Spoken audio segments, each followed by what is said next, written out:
Hello, this is As the World Burns. It is June 6th, 2021. I'm your host, Randall Burns. This morning I woke up with an email from a very dear and old friend of mine that was, his first line was, is that full self-driving is a hoax, that's never going to happen. And he sent me an article from the Wall Street Journal. Now, the Wall Street Journal article was a little more circumspect. Okay, I'll include a link in the description below. But they interviewed a bunch of, quote, AI experts, end quote, who were a little hesitant about the schedule slips that have been happening in this realm. And, and they went through and did their due diligence, tapping academic and corporate authorities. Now, this is an area that I've worked in. I mean, I've earned my living at it for a number of years, and I did it early on before it was fashionable. One of the very first successful public big data projects came out of HNC. It got later absorbed by Fair Isaac. Is a credit card fraud detection system. There's about a 70% chance when you run a credit card transaction, it goes through a descendant of the system that I helped with the database integration on back in the early 90s. So, I've been there on this stuff before. Okay, it's been part of my life. And what became really obvious to me on this in general is that 100% autonomy is really hard to attain. But you don't need 100% autonomy to do a lot of really interesting and useful stuff. Okay. And so, basically the Wall Street Journal article is basically kind of running an interference for their corporate advertisers. Well, it's not happening as fast as Elon says. Don't worry about it. But nobody that they interviewed said it's never going to happen. They just said it's a tough problem, which is really accurate. Okay. And that's what makes it a worthwhile problem in part, because it is tough. Now, the other thing on this is that when you have these areas of real uncertainty like this, okay, we have conflicting teams, okay,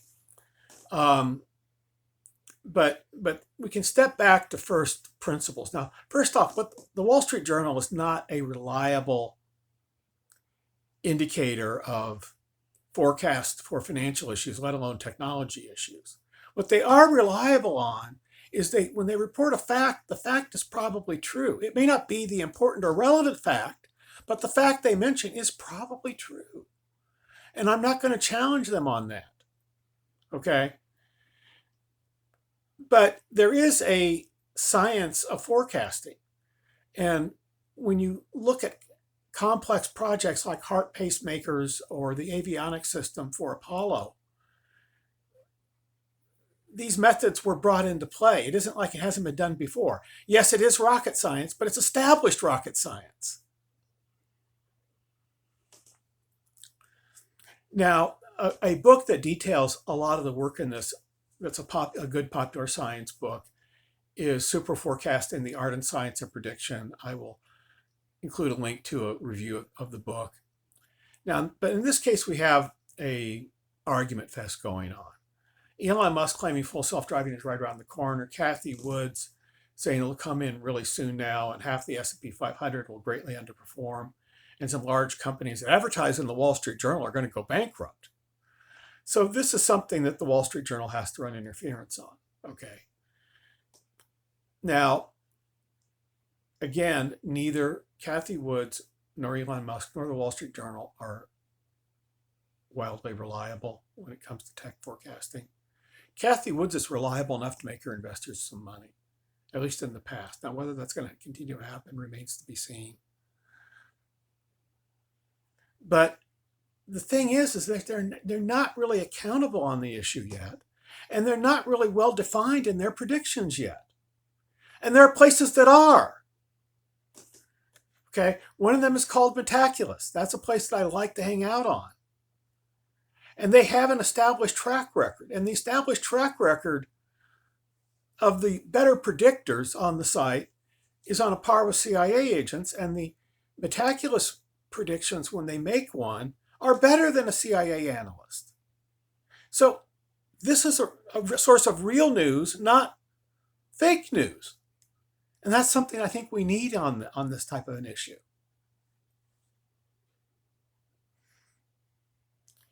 Now, I think it's unlikely that Elon is going to make the marks he set for himself. One of my best indicators on this is a question that I wrote for Metaculus on the Las Vegas Convention Center loop, which is essentially a public transit system using tunnels from the Boring Company and Tesla cars. And my question is, will it go autonomous before 2023? And right now there's like a 15 to 20% chance that'll happen. It varies from day to day, just like a stock market would. And I wrote this because LVCC is a very controlled environment where Musk companies manage the whole show.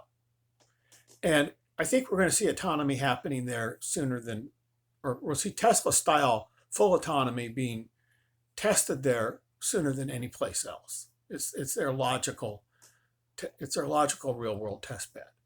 And if they can make it work there, they're going to be introducing a lot of people rapidly with all the glitz of Las Vegas behind them to full autonomy, because there are going to be a lot of visitors coming through there.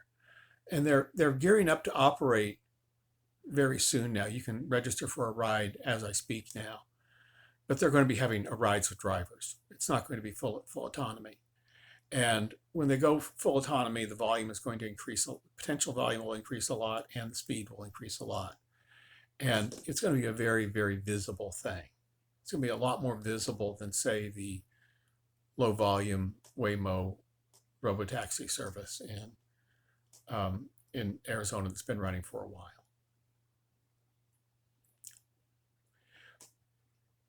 Now, I wrote this question, so it appears it's unlikely that he's going to do that before 2023. Now, if he does, I have $200 deposits on Cybertrucks that'll become a lot more valuable if that should happen.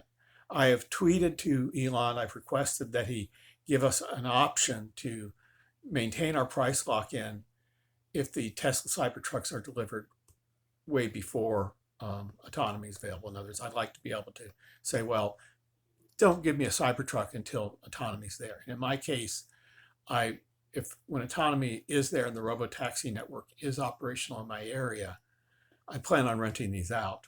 And so I don't mind taking out a home equity line of credit to buy these if I can rent them out. But if I can't, I really can't do that. So that's why I'm wanting to phrase it that way. And I'm rooting for Elon. I hope it works.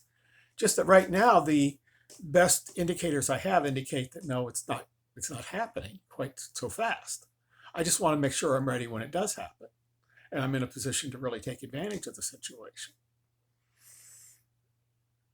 Now, a real concrete milestone here is SAE certification of cars sold in the US. Okay. One of the bit of unsung news that happened recently is L3 autonomy was obtained about 18 months earlier than Metaculus was projecting. L3 autonomy is not enough for a robotaxi network. Honda achieved it with one of their systems.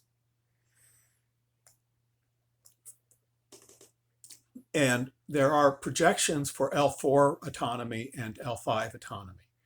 I'll point you to the links where you can understand the definition of those. My concept of L4 is it's good enough for a modest part-time robotaxi network in some cities. It means stuff like the system may occasionally say, I can't deal with the rain or the traffic is too much for me some of the time.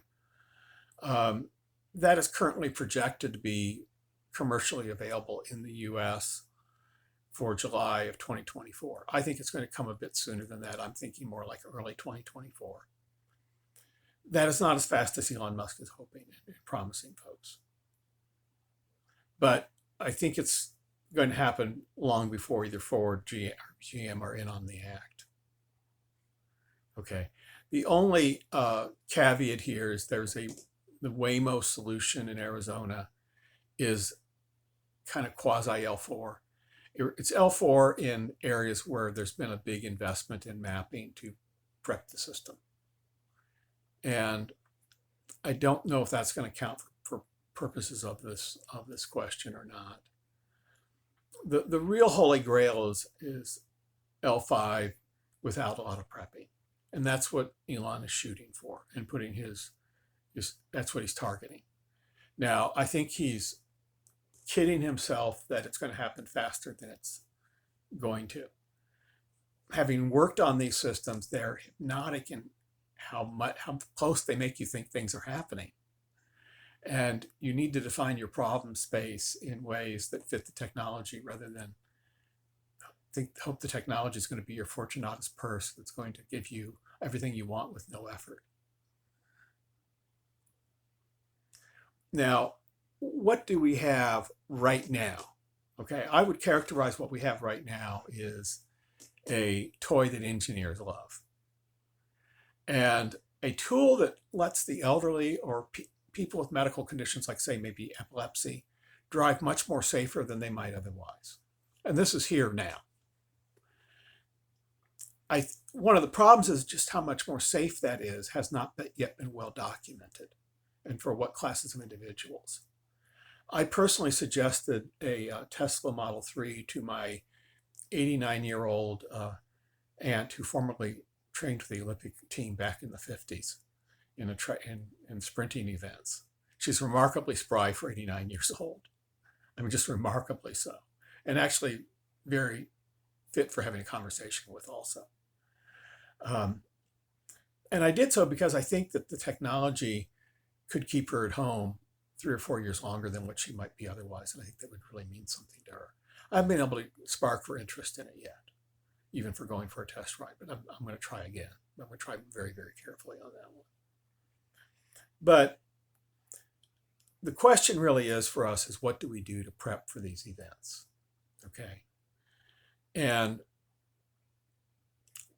I'm not going to make big gambles that require Elon to hit schedules.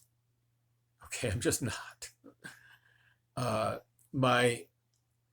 What I am personally doing is I'm diversifying my portfolio globally and in every major asset class.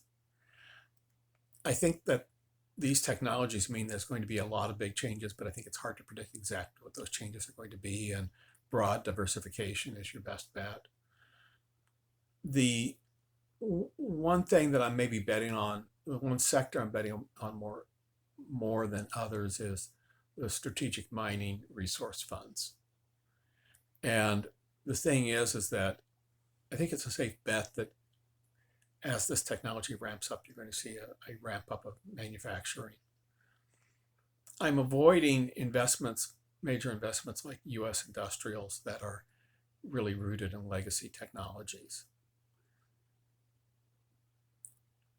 I see serious innovation as a key to managing an economy like the US economy, and I don't think that the powers that be have done a good job of that recently. One exception to that is I have 10 to 15% of my portfolio in Cathie Woods ARK Invest funds. And that's kind of my substitute for an S&P 500 index in what she calls the siloed sectors like the financial sector, healthcare, and US industrials. My big AI individual stock is actually not Tesla. I own Tesla. It's one of the stock places where I have a substantial position in an individual stock, but I'm bigger in Palantir, which I think is a better near-term bet. I'm actually preparing to have a Tesla buying opportunity sometime before 2023 as the reality sinks in. I actually don't think it's going to be. We've had times when Tesla undertrades based on the news. And I think that this may be doing that. So it may be creating another buying opportunity, another big buying opportunity. Okay. I'm holding on to the Tesla stock I have, and buying a little more occasionally, but I'm really focusing more on building my overall financial cushion to take advantage of future black swan events in this area. I'm actually grateful to Elon and his fanboys for sparking my recent increase in investing. I don't think this channel would exist without what I saw with them, because I did watch that really closely as it unfolded. But I don't want to be an Elon fanboy. I've toyed with learning to trade Tesla options. I don't think I'm ready for that as an investor, being a real trader as opposed to someone who's just a pure gambler. But option traders can make decent money, essentially helping to assure a stock price is governed by reality rather than fantasy.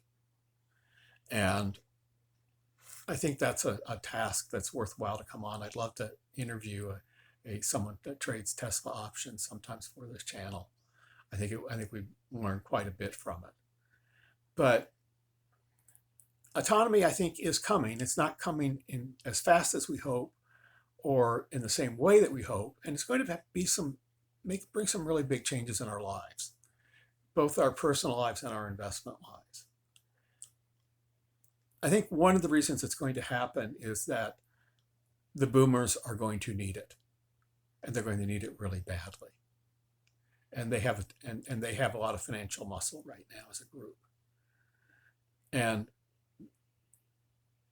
this is going to be part of the key technology as a group, enabling them to retain independent living longer. And so we're going to see developments both in automotive autonomy and things like robo chefs and robo house cleaners and other key and robo caregivers that'll enable much greater autonomous living longer. You're already seeing some of this in Japan, and it's going to filter, and it's going to get refined and filtered down to the rest of us. And it may not be quite what everybody hopes for. That doesn't mean it's not useful. It doesn't mean it's not important. So this is Randall Burns signing off. Thank you for joining me. Please hit the like button. Please subscribe. I do want to bring you more content, but I need your help. You take care.